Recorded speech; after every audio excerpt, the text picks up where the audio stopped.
Hello everyone, welcome to my channel. My name is Fran. In this channel, I make educational videos on healing trauma and everything about mental health.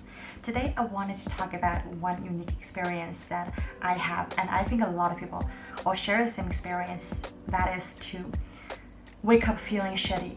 So sometimes you might take a nap and then you wake up feeling really shitty and abandoned. You may experience this overwhelming sense of emptiness and isolation, and you may become even disappointed of having to wake up, even if in the actual reality nothing bad is happening, like nothing terrible is going on in your life, but you just have this gloominess over your head that you cannot shake off. There was a phase in my life that I woke up, just got into panic attacks.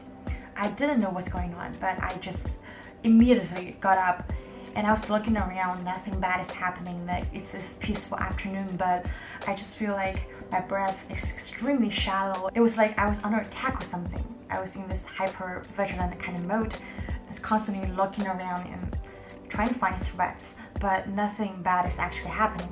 Recently, I'm reviewing Pete Walker's Cptsd work, and I was inspired to share this experience because I believe it's universal, because understanding it really sets us free from the shame, from the panic of having to go through it, having to wake up in panic attacks. Sometimes we just wake up feeling shitty for no reason, right?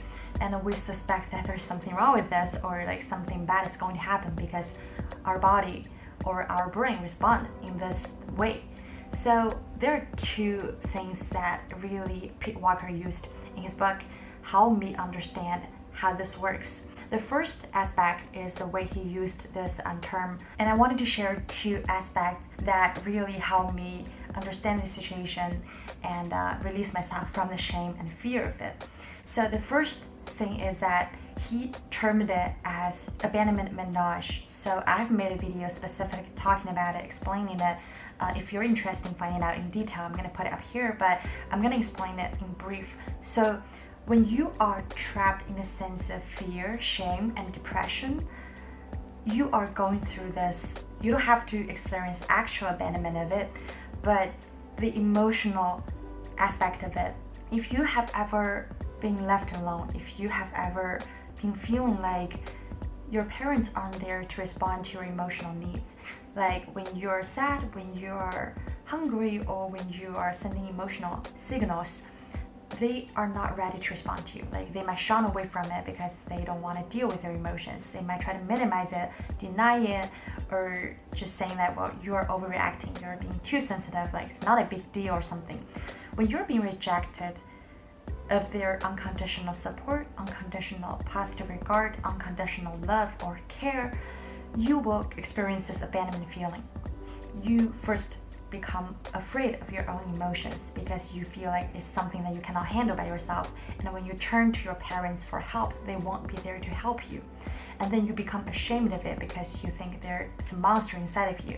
There's some part of you that you cannot control, that's horrifying. You go through this overwhelming sense of depression because you feel that you're abandoned by your parents, like emotionally.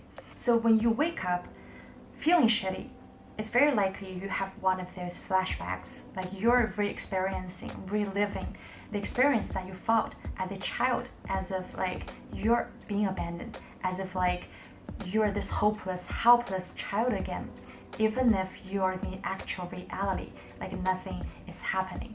And that, I think, is the best explanation I can use to explain to me and to explain to you. The second aspect, I wanted to just quote from Pete Walker directly, because he explained it in a neurobiology kind of way. So in his words, sleep seems to be a regressive right brain dominant experience. It is not uncommon to wake up with a temporary loss of access to the left brain that control our sophisticated understandings of our present-day reality. Without the latter, flashback management often reverts to the critic and our early childhood attempts to cope.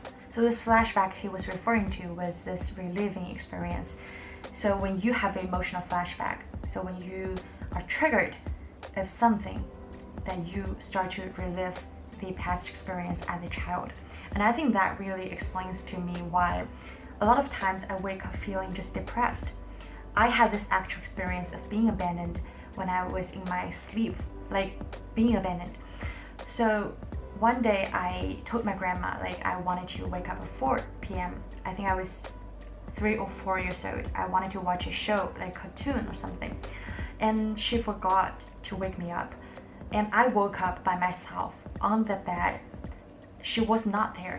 I think she was downstairs. I woke up in the bed and I was crying like desperately, like hysterically crying for help, crying for someone's attention. It just, like, there's no response. Like, nobody's responding except for the sounds of the birds, the sounds of the insects outside of my house. And it really scared the shit out of me because I was just desperate. Now that I think about it, it wasn't that long. It was probably about 20 minutes at that time before she actually came back and tried to console me. But still, right now, whenever I wake up from a nap in the afternoon by myself, I wake up and I just look around and nobody's around, and I would instantly go to that depression kind of state. I would feel empty, like there's no hope. I would actually be disappointed to wake up by myself because it's just so sad to me.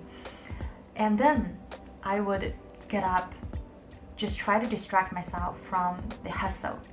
I would try to jump into this hyperactive state of trying to achieve, of trying to do something, and trying to busy myself up to distract myself from this painful emptiness and isolation feeling that I was feeling earlier. So I think that is my personal experience, and I think it relates a lot to the explanation by Peter Walker. So I wanted to share how I learned to cope with it.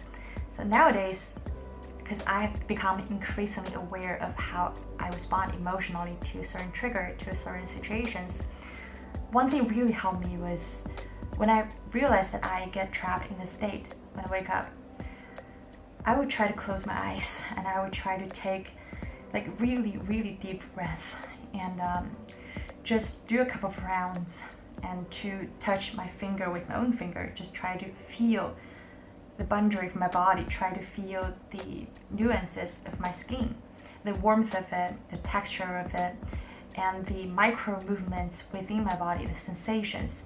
I try to get in touch with my body to get a sense of reality, to be grounded, so that I know that actually there is some island of safety within myself. Actually, it helps me bring me back to the reality, the sense of time. You know, you're right here, right now, nothing's threatening, nothing's abandoning you, nobody's doing harm to you, like you are being responded to by yourself. Your friends will respond to you if you reach out to them, like your family are gonna be there. Nobody's trying to hurt you or abandon you, so you are safe.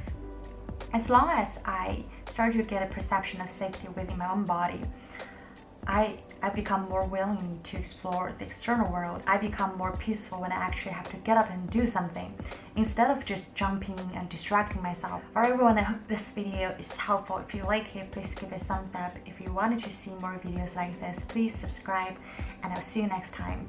Bye bye.